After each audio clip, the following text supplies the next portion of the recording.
కన్నీటి ప్రార్థన చేసే ప్రతి ఒక్కరూ తెలుసుకోవాల్సిన సంగతులు ఏమనగా, కన్నీటి ప్రార్థనలో దాగి ఉన్న 3 మర్మాలు.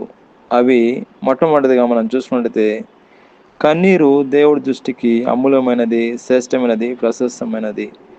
కీర్తన గ్రంథము 56 అధ్యాయము 8వ వచనంలో, మన కన్నీటి బిందువులను దేవుడు తన బుడ్డిలో భద్రంగా దాచుకుంటాడు. అదేవిధంగా రెండవదిగా మనం చూసుకుంటే, కన్నీరు ప్రతిఫలాన్ని ఇస్తుంది. కన్నీరు విడుచుచు విత్తువాడు సంతోషగానంతో పంట కోస్తారు.